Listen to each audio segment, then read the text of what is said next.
Hey there everyone, this is Samuel Johnson and welcome back to Friday Night Filmstrips. And for tonight's film suggestion, we're going to be taking a look at a movie suggested to me by my longtime friend Haley as we take a look at The Brave Little Toaster. Now, my history with this movie.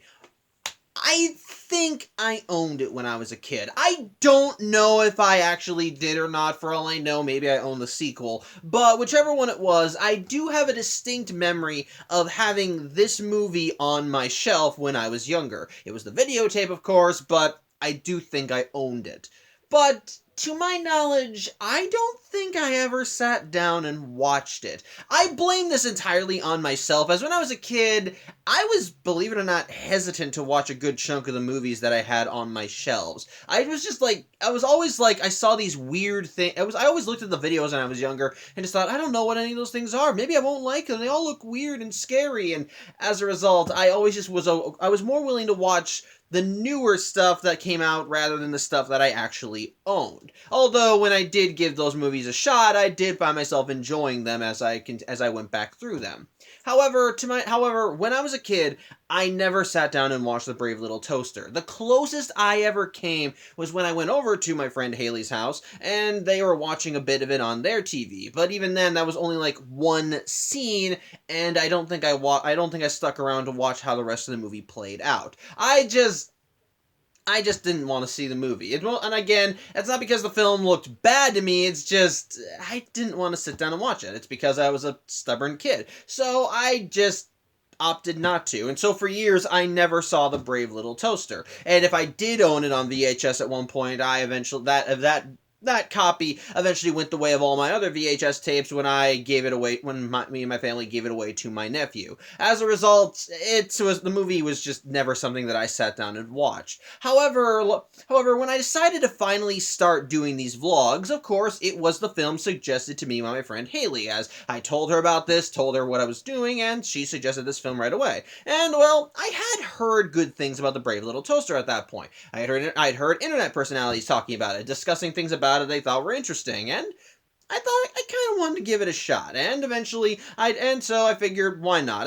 And the thing is, though, I did actually see it in the interim between when Haley suggested it and this video, as one day while I was hanging out with friends on Discord, we decided to watch a movie, and, well, this was the one brought up, and I figured, hey, this will be a chance for me to actually get my bearings with it, actually form a solid opinion of it, plus, hey, hanging out with friends, what's not to love there? And so I did eventually sit down and I sat down and watched the movie with them, and, well, I actually kind of enjoyed it. It was actually, honestly, Kid Me missed out. Kid Me should have sat down and watched this.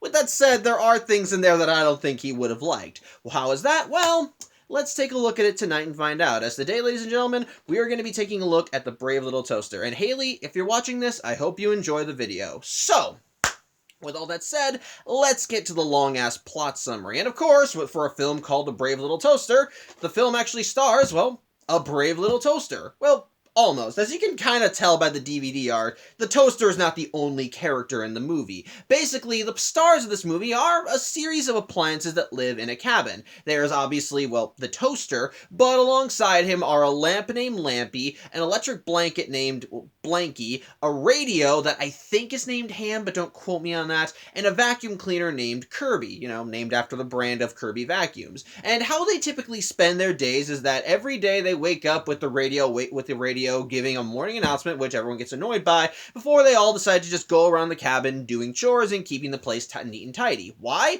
Because they're waiting for their master to return, which in this case means their owner. As, well, their owner is a kid who we later learn is named Rob. A kid whose family, as we learn later in the film, would come out to this cabin every summer, and, well, Rob typically took care of these appliances, messed with them, played with them, just did all the things that a kid would do with these sort of things, though apparently he was very gentle and took care of it, and actually did a good job at keeping everything up and running and good. And so, of course, the appliances feel some form of, well, loyalty to him, hence the term master. However, for years, Rob has not come back to this cabin, and so the appliances, day in and day out, just work to make sure that the house is neat and tidy for when he eventually comes back, though they are slowly losing hope day by day. While they try to keep their spirits up while they keep the place tidy, well, every time they get a false alarm about their master potentially returning,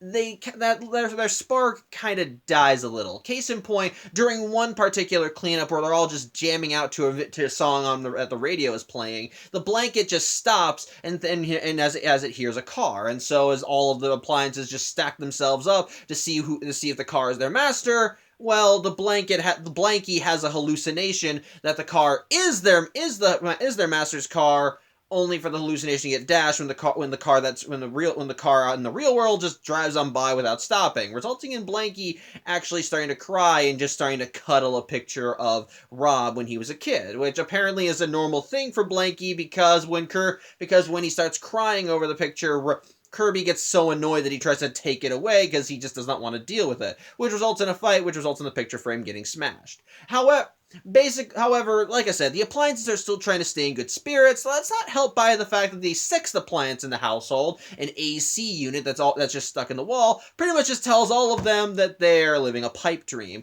That no matter what they do, the kid's never coming back. After all, his family moved away, so he went with them. It was a package deal. Regardless of how much hope they hold out, their master is never coming home. Of course, the toaster tries immediately shooing that off because, hey, they're at least trying to be optimistic. He could come back one day, but the AC unit just keeps laughing him off and saying that they're all just idiots. That there's nothing that they really have nothing. That their combined wattage is just 5.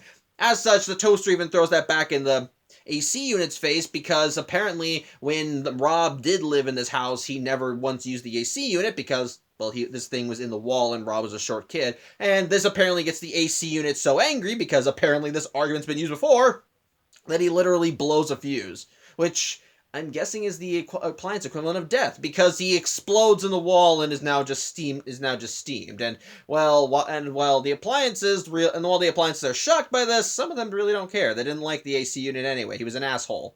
But either way, what the AC unit said does ring true and is even confirmed not even a few minutes later as they hear another car coming up, only for them to realize it's not the master when they look outside and see a guy hammering in a for sale sign in front of the cabin, which essentially confirms, their master is never coming back, which does get them very much upset. Even the blanket just starts bawling and crying, with Kirby even trying to say they'll get a new master when someone buys the cabin. However, the toaster isn't having any of it. Their master is somewhere out in the world, and by God, they're gonna find him. He needs them, of course, so the toaster says that the rest of them can just wallow for all they care. They're gonna go look. The toaster's at least gonna go look for the master, and the toaster tells all of them that if they want to join them, they can. But regardless of whether they want to come or not, the toaster is gonna find Rob. And well, one by one, the appliances do come. Some more reluctantly than others, but they all start banding together. The radio says that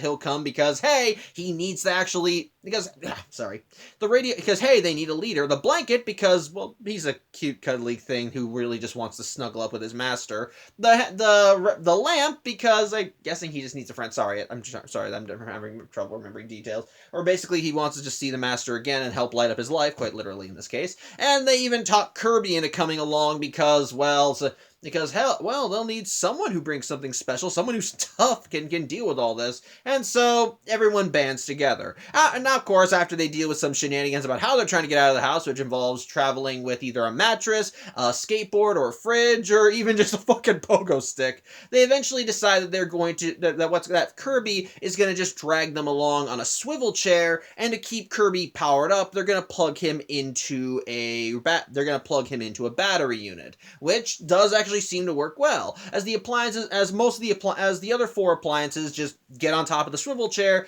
and Kirby is able to just pull it along, of course being powered by the battery, which results in them finally being able to leave the house. And of course, they're just amazed by the outside world, by the sun in the sky that they think is like a big bright lamp, by the luscious landscapes, everything they can see. And basically this even leads to the first song in the episode of the movie called The City of Light, as they talk about the wonders of going on an adventure, taking this first step, seeing all the wonders of the city, and of course just seeing their master again and kind of how they put him on a pedestal. It's actually a pretty nice and upbeat song that really helps get the mood going for the ongoing adventure. Unfortunately, though, the instant the said song ends, they kind of hit a rough patch in said adventure as they come across an entire field of brambles, which doesn't impede them as Kirby's able to switch gears on the vacuum so he's able to just cut through them all, but it does kind of create a downer mood, so yeah. But either way, they do make their way through the brambles, and while they do have to make a small pit stop because they eventually come across a clearing and it's nighttime, they do manage to make their way through the brambles and even manage to find their way to a field of animals, which is admittedly just kind of some filler for the story, but ultimately it's cute filler. I'll give you that. Plus, you gotta remember this is a kids movie. You gotta have some more cute stuff if you want to if you want to keep the kids involved. And so after each of the appliances end up dealing with the animals, which also results in the blanket almost being pulled into a mouse hole because all the mice like snuggling up to it, and a honestly depressing scene where the toaster gets mistaken for another flower by another flower because the toaster has a reflective surface, which results in the said flower getting uber depressed to the point where it withers up and dies when the toaster leaves it. Eventually, the appliances do make their way until they manage to get into a forest. However, immediately they encounter more turbulence as well. It's getting dark again, and they can't find a place that they can stay. And while at first this causes some infighting in their group, eventually they're able to get some shelter because Blanky, forms a makeshift tent from this surface. So they're all getting all comfortable and nice, and it does lead to some nice character moments as the toaster snuggles up to Blanky and of course Lampy notices this and wants to get an idea of why they're getting so chummy all of a sudden. But it also leads to kind of a very fucked up scene, which is one of many in this movie, where the toaster has a nightmare about Rob when he was a kid, messing with said toaster, only for one piece of bread in the toaster's slots getting burnt, the smoke turning into a giant hand which snatches Rob away, before what looks like a demonic clown comes in a fireman's outfit who just leans down to the toaster, whispers "run," and it's a fucking nightmare. I recommend just looking up the scene. It's just ugh. But it does lead to a real life nightmare, as it turns out that a strong wind and a storm is kicking up, and while most of the appliances are able to take it, Blanky gets swept away in the wind and is seemingly lost. Thankfully, the next day, all the appliances are able to find Blanky as they see him just hanging from a tree, with Kirby able to go and get him. But again, they hit more turbulence as they hit a waterfall, and while they all try to go across by making a makeshift bridge from their cords and various other odds and ends that they have. Well, the toaster kind of flinches as while they're holding everyone across, they look at the waterfall and you want to know how the toaster's nightmare ended? With them being dropped in a bathtub. And you know what happens when a toaster ends up in a bathtub. But, like I said, that causes the toaster to falter and lose their grip on everybody else, which causes them all to fall into the waterfall. Thankfully, no one is killed because, thankfully nobody is killed because, no one was plugged in, but Kirby is able to go in and save them, and ultimately everyone manages to make it out okay, good as new, though again, Kirby's a bit waterlogged because of it, though he tries not to make a big deal out of it. Unfortunately, though, as they were going down the waterfall, they also lost the swivel chair, so now all the other appliances are trying to carry Kirby, and unfortunately, Kirby's a very large vacuum. Kinda hard to move him around, huh? And sadly, as they're traveling around with Kirby, he ends up losing his balance and actually falls into a mud pit, so to speak. And sadly, the appliances are not strong enough to pull him out, and since they were all tied to him, since they were dragging him around, all of them get dragged under as well. So, yeah, they almost die again. However, thankfully, the radio was able to put out a signal, which he continued broadcasting even as he was sinking, and someone heard it. As a passing motorist comes in, he manages to pull the radio out, and since he was attached to all the other appliances, he also finds them and takes them out of the muck as well, loading them in the back of his car, which is a regular-sized car with fucking monster truck wheels. I don't know why he has that, but whatever. And thankfully, he's actually able to bring the appliances to civilization. A small little town, as we see where this man works, which is a parts store. Basically, It's what it says on the tin. It's just a store where he sells various odds and ends that people need for all the various junk they have around the house. They need motors, they need radio tubes, they need parts, they need light bulbs, just anything, he's got them. Which is part of the reason why he brought the appliances back, because you see how he typically gets his stock is by finding old products and then Frankensteining the bits and pieces from them. Now, this admittedly is not too much of a bad thing. I mean, it could be seen as fraud in some regard, because every time a customer asks him for a specific part, he always says, "Oh, I just got a whole shipment of those things," where he goes in the back and rips one of his appliances apart to get the specific part that was asked for. But at the same time, it's a form of recycling, I guess, so I can't really fault him for that. Unfortunately, though, because we established that appliances in this universe are alive, to them, this is essentially like I said, it's a Frankenstein moment. They're being ripped apart piece by piece and having their parts sold off to other people. Even when they arrive, the appliances that are already in the store immediately just start kind of reveling in their reactions, and it's clear that none of the appliances like being here, but they essentially are trying to make the best of a bad situation and are just doing whatever they can to stay in one piece until inevitably one of them gets put at the chopping block and is ripped apart for their parts. Which also leads to the next song in the movie, which is called "It's Like a B Movie," which is about the appliances singing about how this is like a veritable house of horrors for appliances, and it's got a bunch of creepy imagery, especially with many of the appliances using their plugs like arms to grab at our main characters and try and just pull them around using having dark shadows, the way they loom over them, the way they just are pulled into the ceiling. It's creepy, but it's also a very catchy song, and definitely gets a groove. I think I can say for a good chunk of the songs in this movie. But eventually the appliances themselves are targeted because a customer comes in looking for radio tubes, and hey, one of their numbers is a radio, so he's the next on the list. So to save the radio, immediately, the remaining appliances pretend to be a ghost, with them covering the only window in the back room where they're being stored, and then resulting in the toaster, Lampy, and Blanky riding on top of Kirby and making ooh noises as they close in on the shopkeeper, which I'd personally be freaking the hell out if my appliances started moving around and talking, but whatever, it does get the job done as he freaks out and knocks himself out and leaves the door open, which also results in the rest of the appliances in the back room realizing, holy shit, he's unconscious, jailbreak, as all of them run out, and which if I were the customer asking for the radio tube, I'd be asking a lot of questions about appliances and whether they have some form of sentience or not, but the guy in front doesn't really care. He just wonders if he came at a bad time. But either way, this does give our heroes the chance to escape as they manage to get the radio and make a run for it in a baby carriage that was in the back. And sure enough, they do manage to leave the small town as they get to the nearest city, which is where their master is. And sure enough, as they enter the city, we do cut back to their master, Rob. And yeah, it's been a few years. As Rob is all grown up now. He's graduated from high school, and guess what? He's off to college. When we check back in on him, we actually see him packing for college, and even his mom somewhere in their apartment asking him if he packed enough underwear or socks or if he grabbed his sweater or not.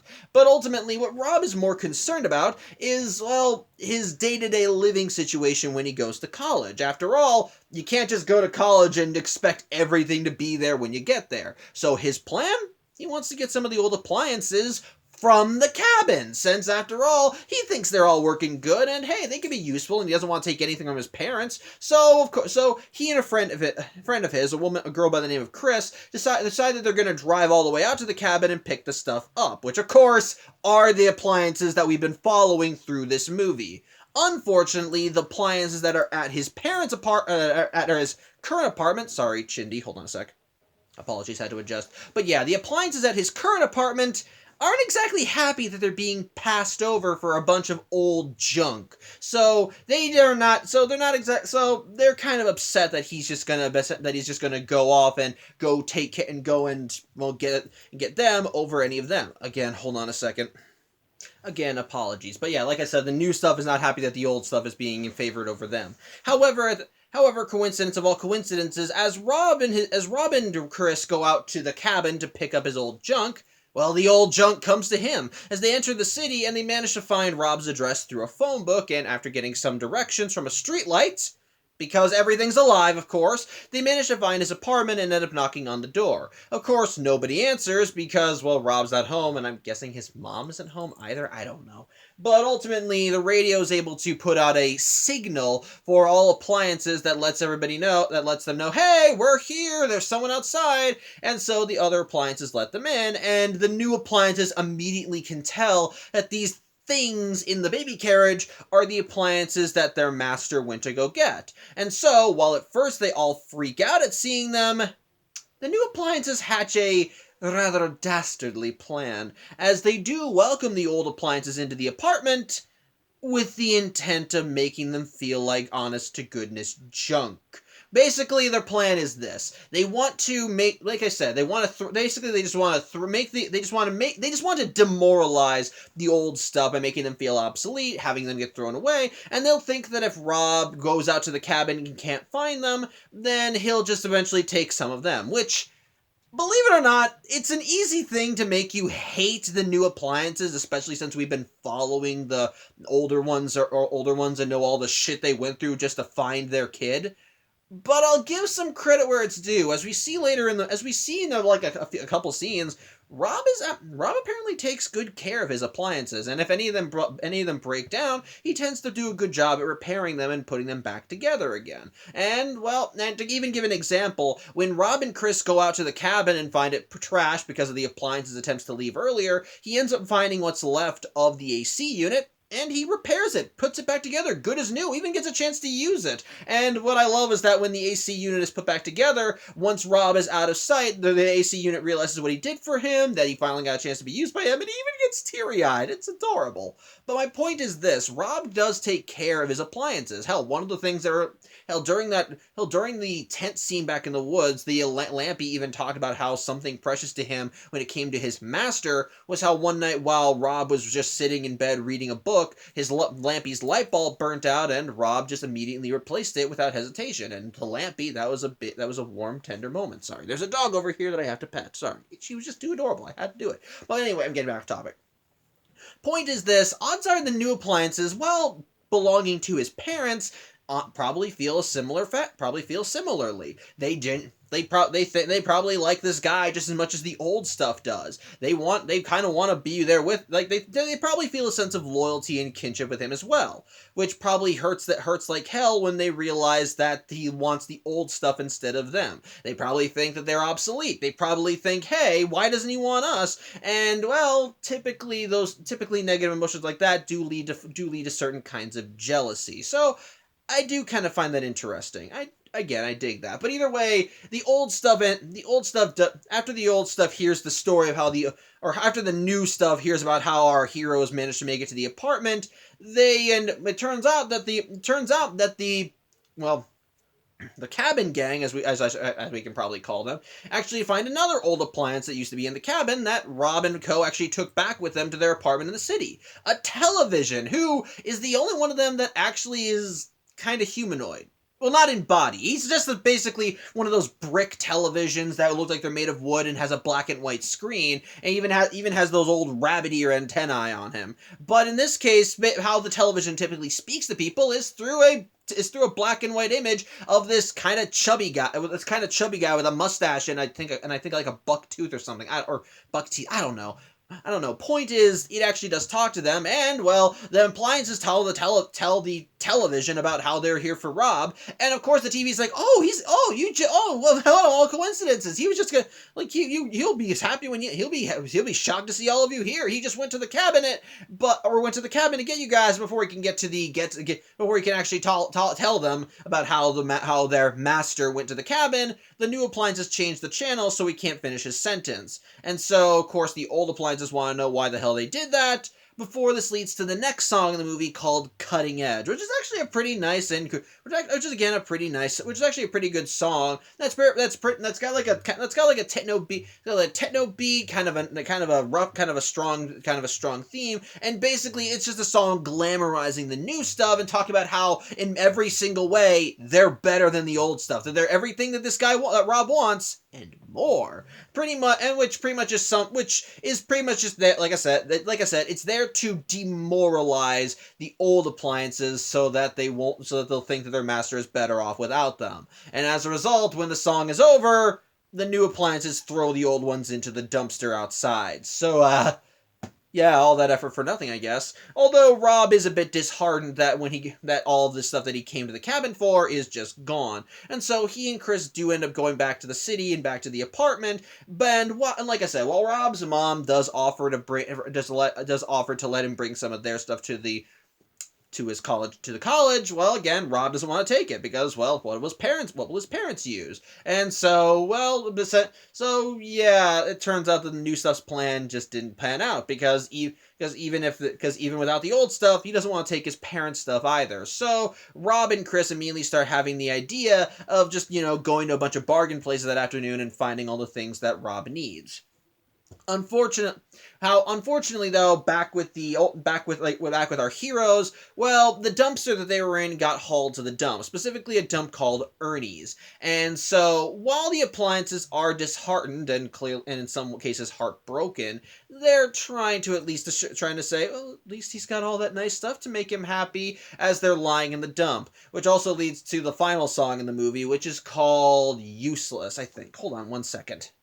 Sorry, the song's called Worthless, but yeah, which is actually a powerhouse of a song that's sung by all of the junk in the junkyard, specifically the cars, as they sing about all the things that they did in life and all the things that they accomplished, all the experience they lived through, but how they're now all just junk that's getting ready to be smashed and just crushed into tiny little pieces. Like I said, it's a very powerhouse song with a strong beat and a great rhythm that ultimately which is really just here to kind of just add us a great bit of tension, because as they talk about, because these things are re-emphasizing the things that these appliances already believe. That they're obsolete, that for every good thing that they did and how useful they were once upon a time, at the end of the line, they're all just junk. They're just getting ready to be scrapped to be used for something else. And, well, it's a great way of bringing us to the climax of the movie,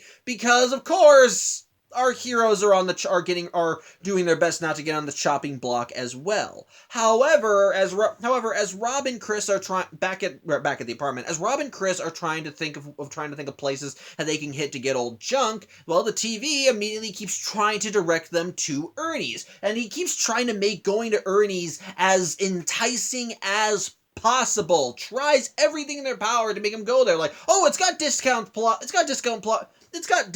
everything's on sale, and we're practically giving our money, we're practically giving it away. You'll probably walk away with more money than you had, blah, blah, blah. Basically, the TV is just doing everything in its power to get Rob and Chris to want to go there, and the TV only just barely manages to get their attention, as just before they walk out of the apartment, immediately Rob sees the TV's advertising and is like, oh, hey, Chris, have you heard of this place? It sounds cool. And so he and Chris go to the junkyard, and while at first they're a little confused because this is not the place the TV advertised, because he really did go through a bunch of gambits just to try and get them to come here, the address is the right place, so they go in. And so sure enough, Chris and Rob do look around the junkyard, and while at first the appliances are feeling, well, are just ready to essentially face their deaths, especially when this giant magnet comes down and gets them, because again, and which of course, the giant magnet has a face too, because like I said, everything's alive. Well, they end up seeing their master there, and it gives them renewed vigor, because hey, if he's here in the junkyard looking for new stuff, he must still need them. As such, their immediate plan is just to get away from the giant magnet and get off of the scrap line before they can get crushed But unfortunately, the giant magnet is not exactly happy that its quarry is running away. And so as the appliances keep trying to head off Rob and, actually get his attention, well, the magnet keeps heading them off, or Rob just misses them. it even gets to the point where the magnet when the magnet, in a bid to grab all the appliances, just gets a bunch of junk attached to it, which includes, of course, the appliances. However, fortune does seem to shine on them, as while all of them are thrown onto the line so they can all get crushed. Well, Rob happens to take a quick look, and he sees Blanky, and he immediately thinks, hey, this looks like my old blanket. And when he picks it up, he realizes it is his old blanket. And as he continues searching around, he happens to find Lampy, and he happens to find Lampy, he happens to find the radio, he even manages to find Kirby in a nice bit of junk, though I think the toaster managed to get away. And so, sure enough, he's like, oh my god, this is all my old stuff! I can get it back now! So, at first, it looks like everything's going to turn up, but I have to remind you, the giant magnet is very territorial and does not like the fact that the things it throws into the line are not getting trashed. And so, even as Rob is taking this stuff away, getting ready to use it for new purposes, the magnet zeroes in on Rob and the stuff and immediately tries taking it away. And while Rob holds on for dear life to all this stuff, all this really does is cause him to get suspended into the air as the magnet lifts him and the appliances over to the conveyor belt and then drops them. And unfortunately, as they're knocked down, Rob gets covered in a bunch of heavy junk that he cannot get down. So, yeah, he and his appliances are gonna get crushed to death. It's horrifying. However, the toaster is still alive, and the toaster quickly realizes that it has to do something. And so the toaster manages to try and find a way to get around this, and, well, the toaster finds a way to save everyone, though it's not a pretty method, as the toaster decides that it wants to gum up the works in the crusher machine, but, well, the toaster doesn't have anything to do that with. Save its own body. And sure enough, the toaster jumps off and allows itself to be caught in the gears of the crusher just before it manages to crush Rob's hand. Which of course saves both their master and the rest of the appliances, but the toaster itself is now junked. It's still intact enough, but it's clear that it's not going to be working again for some time. Of course, Chris, for whatever reason, thinks that Rob is just up on the conveyor belt goofing around, even though he almost fucking died. Thank you, Chris.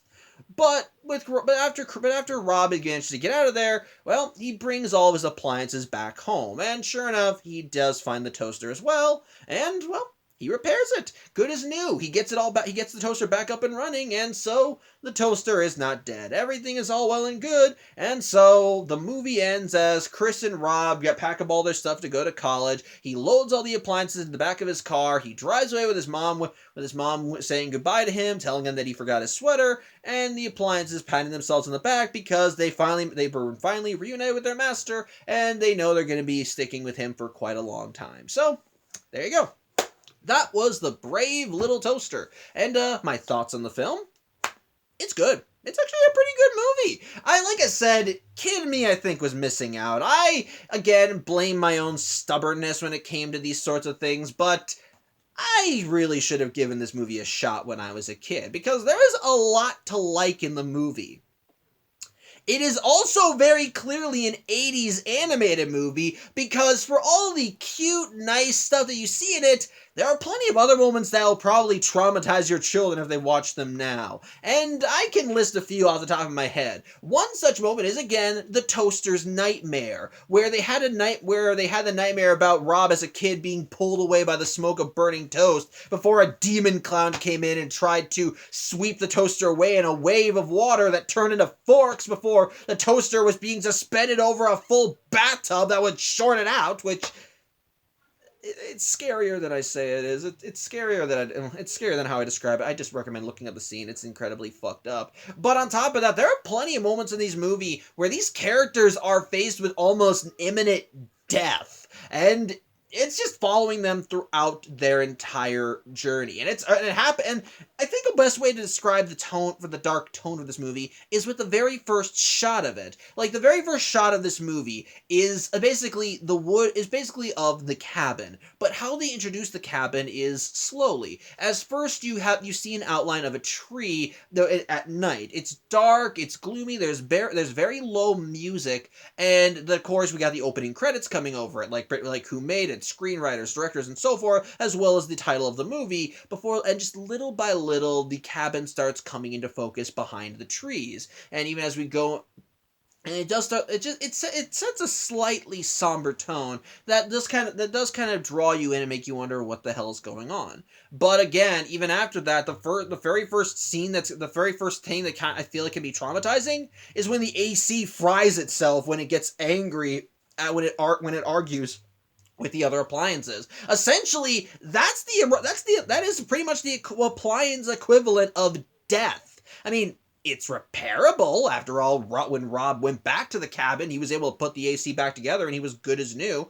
But it's very clear that when it comes down, it's very clear that these appliances can die, and death is hanging over them like a wet blanket. And basically throughout the movie, that's just constantly waved in their face. And it's helped by the fact that they are a bunch of appliances going out into the world. And the thing is, they can't really do much to defend themselves. One of them is a toaster who can only move so much. The one is a lamp. One is a fucking vacuum, and one's a radio that ultimately is only really good at picking up signals. And one's a naive, sweet, innocent blanket that can very easily get caught in brambles, and if not tended to properly, could rip.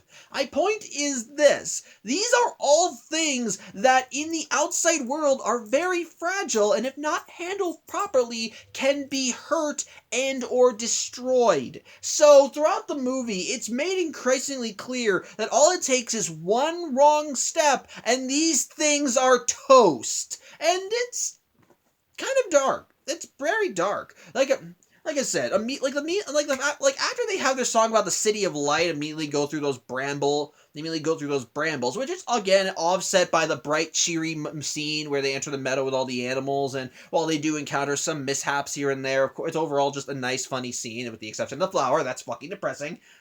But then after that, you have the scene in the woods where they're trying to camp out. They're trying to camp out when suddenly Blanky gets lost, and they're out at all the battery they're using to charge Kirby and keep them going is starting to lose power, so they can't move that far anymore. And so to power it, Lampy plugs himself into the vacuum, and I have to remind you, this is the middle of a storm, and so he allows himself to be a lightning rod to charge the battery, which does charge it, but it nearly fries Lampy, even destroying his light bulb. And the next day, while everyone's looking for Blanky, he has to sit it out just to be able to recuperate. It's a dark scene. And then likewise immediately after that is the waterfall scene, which again, that's immediately following the nightmare that the toaster had the previous night, where they had a nightmare about being fried in the bathtub, and now here they are at a waterfall with the threat that if they fall in, they could be fried too. Now ultimately they avert that fate because, well, you kind of need to be plugged in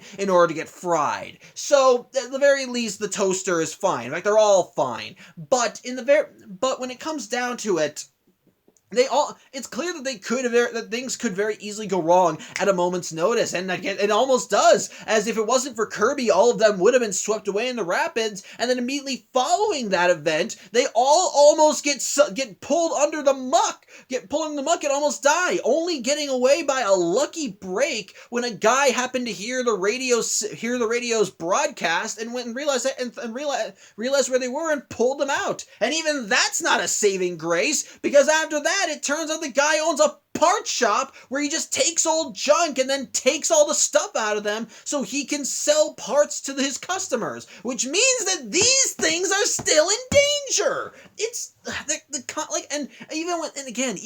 it's just constantly throughout the movie. There are still moments where we have little funny things and setups that feel bright and colorful. At the very least, it's nice at the end. It's nice to see the appliances get out of the muck and come out, because we do want to see them come out unscathed and want to go help and want to reach their master. And so you do sympathize with them, and you do at least feel happy when they reach their lucky breaks. But every single time they make some headway in their journey, something else comes around that gets in their way. And these obstacles aren't just simple obstacles that stop them and have to make them brainstorm to get out to get out. It's obstacles that if they don't overcome them, then their collective ass is grass. Essentially, it adds a lot more of a heavy stake, knowing that every single mistake they make could be their last. And so it makes you want to see them reach their destination in one piece. Made only in which again makes it even worse when they get melancholic when the new appliances tell them that they're just a bunch of junk and throw them out,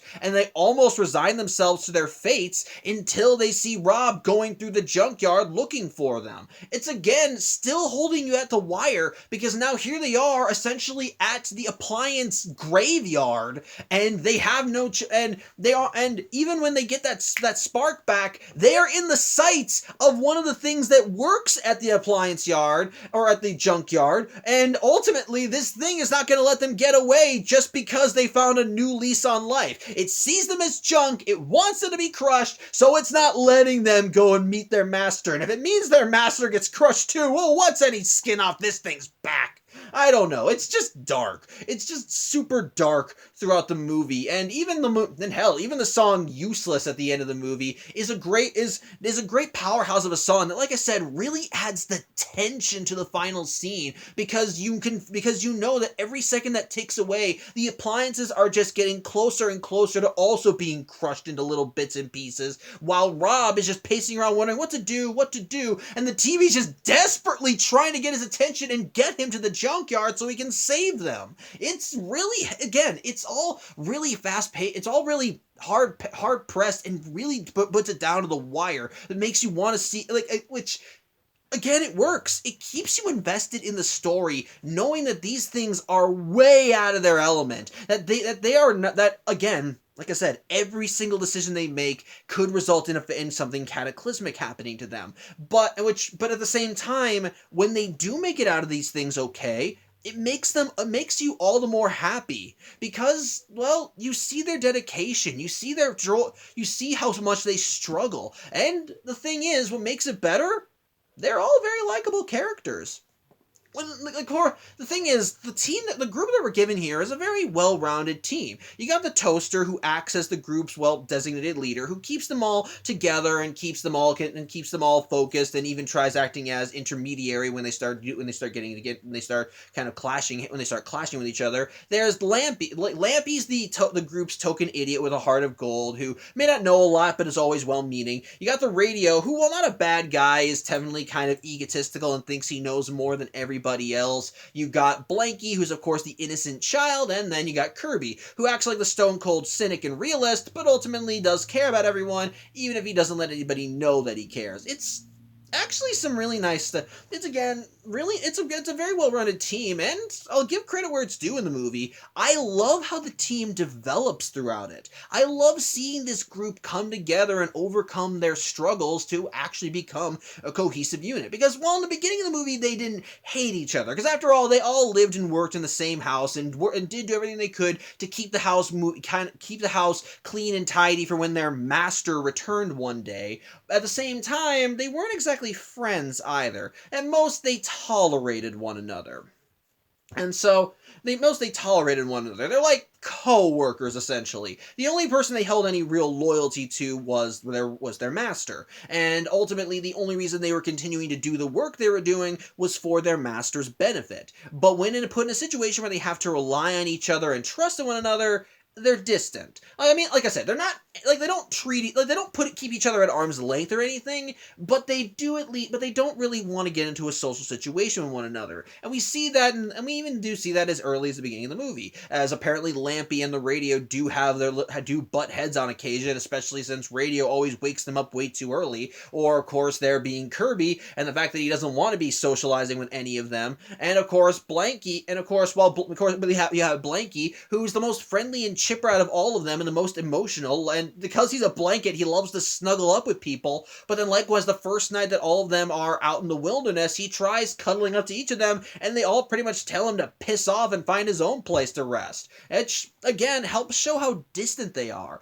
but throughout the first third of the movie, you do see them little by little growing closer together. And and the first signs that we see that is with the Toaster and Blanky. As the Toaster does start warming up more and more to Blanky and how innocent and kind and caring he is. And what I like is that the first sign that the group is better as a cohesive unit rather than as these different forces that just happen to be going in the same direction is when Blanky turns himself into a makeshift tent. It's the first little hint that ultimately they're better off working together rather than apart. And the Toaster does start more and more appreciating Blanky, and when even asked about it by Lampy, the Toaster kind of equates it to, kind of how they feel with their master, how they feel appreciated, how they feel taken care of in a companionship. I like that. It's really nice, and it's through that same spirit that we see the group continue to bond. After all, with the group looking for Blanky when he gets swept away, there's the whole dying battery, and like I said, Lampy almost sacrificed himself just to keep the battery charged so that they can still continue looking around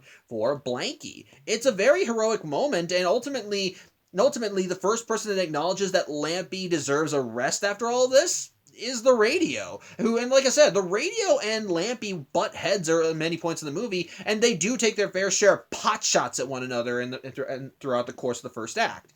But with this one act, the Radio does kind of get a bit more respect for Lampy and just tells him, go ahead, you've earned this rest. It's okay, man. It's okay, man. You don't have to help us right now. You just lie there and get better. We'll handle the legwork from here. I like that. It's nice. And again, the last one that kind of gets that development is Kirby. As like I said, while he definitely has his share, while he does try to stay as distant as he can from the group, and at one point even yells at them when he has a panic attack from the waterfall, most likely for the same reason the Toaster wound up flinching when they saw it. Basically, once the group is in danger, he goes in and he jumps after them without any hesitation. He goes he goes through the rivers, he helps them out, and then when they try thanking him for it, he just tells them, I just slipped and fell. I didn't really want to help you guys. Like, it's clear he does care about them. He just doesn't really like showing it. I dig that. I do like that. And I love seeing how they come together as, fire-forged friends, dealing with all of this shit together, but coming out the other side stronger as a result. And it's nice. I like that. And like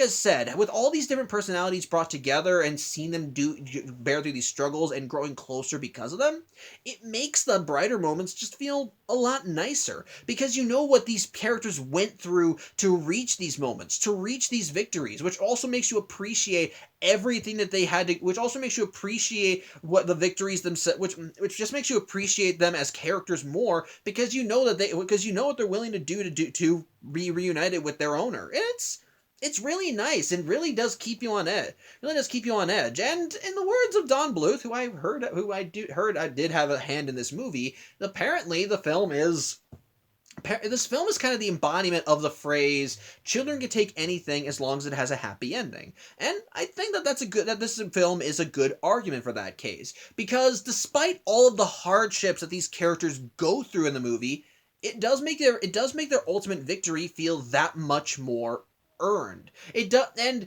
again, and even in between all that, there are still enough colorful, cute, and bright scenes that your children can still find some joy. There's some genuinely good humor when they are interacting with one another, which I do kind of like. I do love their little barbs against one another, and I love, which even before they bond closer as a team, the way they're just throwing shade at one another is definitely kind of amusing, which is a good way of building characters individually. But again, like I said, seeing them all come out together, but like I said, all of it coming out together, I think just really makes for actually a rather endearing story with some honestly good characters that I think are very well defined and well developed. I love seeing them come together. I love their camaraderie, and ultimately it does still feel like a grand adventure with many hardships that the characters have to go through, and it's charming, it's sweet, and it all really comes together with some dark but also well-earned good light moments. It's nice.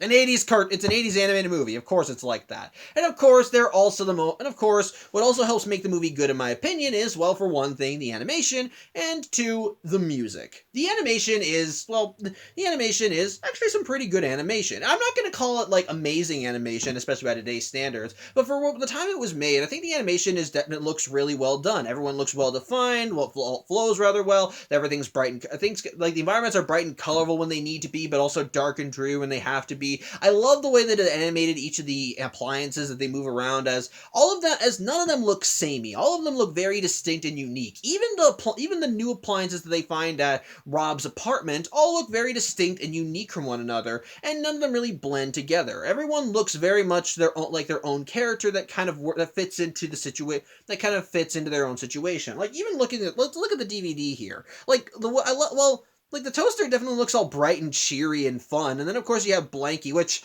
I'm just going to, if I can give into my opinion on each of the individual characters, they're all really nice. I like the toaster and how motherly they are, and yet all, as they keep everyone together and nice. Like, Lampy is a nice little goofball that works as comic relief. Kirby is someone I relate to. He's a grump that outwardly pretends he doesn't care about anybody, but then in private definitely loves joining in on the fun. I love Radio and how much of a snarky jackass he is as he thinks he knows everybody. And Blanky! Blanky's just too fucking innocent a soul. That child needs all the hugs, man. Give him all the cuddles. Just give him the cuddles. He wants cuddles, man. Give him all the cuddles. It's sweet. I like that. Like I said, everyone looks unique and nice. Everything looks unique and nice, and like I said, the environments do a great job at showcasing at being bright and cheery when they need to be, but also dark and menacing when they have to be. One special scene that I fucking love for how they showcase the dark nature is at the parts store when the owner of the store takes his blender and tries to get at the motor, and they take the simple action of deconstructing the blender to get the motor. Make it like he's committing a fucking murder. With him clamping it in place, the dark shadows of the appliances are staring out from the baby crib, seeing him cut it open, unscrew it, and then you hear a snip and a snip putting the motor in a little box, and all you see left of the blender from there is just a little wire that's dripping. It's like he fucking died, and he went... It's just, I love it. I love it. And it works well with the music, and it works all well with the music, which, let's talk about the music too. The movie, I wouldn't really call a musical per se, as it only really has 4 songs, but I think all the songs are really well done. City of Light is a nice, bright and cheery song that helps exemplify the majesty that the characters are going to be going, the majesty about what they want to do, while also kind of showcasing their high hopes about the journey they're on before they kind of hit some dark realities. Then, of course, you got the It's Like a B movie, which is nice, which is very catchy and fun, but also really helps hammer in the horror setting about that these characters are in. As, like I said, the parts place is essentially just Frankensteining them. Then, of course, you got Cutting Edge, which is a very fast-paced and fun song to listen to, but also has a hint of Venom as the new appliances talk about how they can do everything the old appliances can do and more. And then likewise, Useless is a very powerhouse song that really keeps the tension going. And for all 4 songs, what helps keep them going is, again, the light imagery. For the first song, it's all simple imagery of just seeing the characters as they're going across the landscape, admiring the view, and singing about all the wonderful things they'll see when they reach the city and find their master again, which, again, it's offset again when they reach the city and there are no bright lights. It's not a city of light. If anything, it's just dank streets and them wondering where the hell they need to go.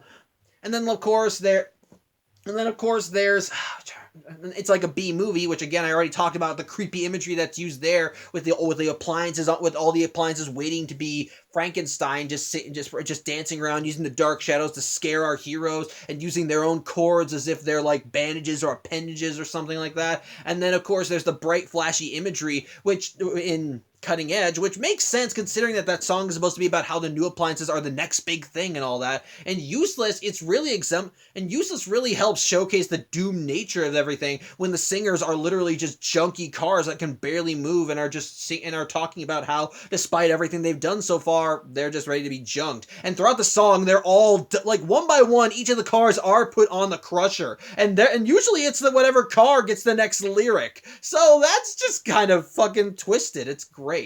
So, just great. And so, all together, I think The Brave Little Toaster is a genuinely good movie. Do I think it's perfect? Well, for the most part, it's all, but for the most part, not really. For me, there is one, I mean, okay, for the most part, the rest of the film is okay, is definitely good and handles everything well. For me, it's mostly, it still definitely feels like a kid's movie, and while there are plenty of still dark moments, a kid's movie you can only take so far, take so seriously, because, well, look at this. It's a movie about talking appliances, but at the same time, but even then, you can forgive that because just because it's a kids movie doesn't make it bad. You can expect, in fact, if anything, kids movies allow for more imagination. But for me, one problem that permeated this movie, which did annoy me as I continued watching, was, believe it or not, the audio.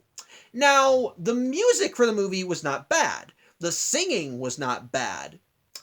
It's just when there's no singing and everyone just has to talk, they're fucking quiet. There are many, like, I had to actually, like, whenever certain characters talked in a certain way, I had to really kind of put my hand on my ear and go, what'd you say? And it's like that throughout the whole movie. Some characters all kind of speak in a whisper, speak low, not really that loud, and it kind of hampers my enjoyment of the movie as a result, if I can barely hear what anyone's saying without turning the volume of my TV to max. Now, like I said, this isn't the case with everything in the movie, and while things are quiet, I can still, for the most part, make out what people are saying, but it's still very quiet, and quite frankly, if I have to turn the volume of my TV to fucking max just to be able to hear a regular conversation, then I think that's a problem. And I know, and I get it, it was the 80s, they would obviously have some they probably wouldn't be at their finest technology-wise when it comes to audio mixing and so forth. It still bugs me, though, and quite frankly, it's a problem. If I have to, like I said, if I have to turn the TV up to max just to be able to hear a normal conversation, then something's wrong. But honestly, though, that's the only big flaw that I would have in this movie. Although maybe I can make another argument with how quickly everyone bonded together, but again, I'm willing to let that slide because the way that they do it is still really nice. And again, Fire Forge Friends, I think it works. For them, like I said, for what it is, the film is not like a magnum opus of animated movies, but it's still a pretty nice movie. It's a cute, charming movie about a group of appliances that want to go and find their master and are going through hell and high water to do it. What makes the story investing, though, what keeps you invested in the story, though, is how far these appliances are willing to go, the tribulations they go through to do it, the bonds they form as friends, the music they do, the scary imagery they come across, and all of that coming together with a sense of tension as you want to see them reunited with their master, and ultimately are rewarded with success when they finally do come face to face with them, and despite the circumstances, he happily takes them back without a second thought. It's again really nice, very charming, and on the whole, it makes The Brave Little Toaster a very enjoyable and fun experience that is, I think, if your kids sat down and watched, they'd be suitably entertained. Just don't be surprised if some of them start screaming during certain scenes. So, there you go. Like I said, good movie. So, yeah, I think that's really all I have to say. I thank you for watching. I'm Samuel Johnson. Haley, if you made it this far in the video, I'm glad. Thank you for watching, and I hope you enjoyed it. And well, Friday Night Film Strips continues, as next week we're going to be looking at a film suggestion from my friend Art as we go back to the 70s and see a very different gangster story being told with Bugsy Malone.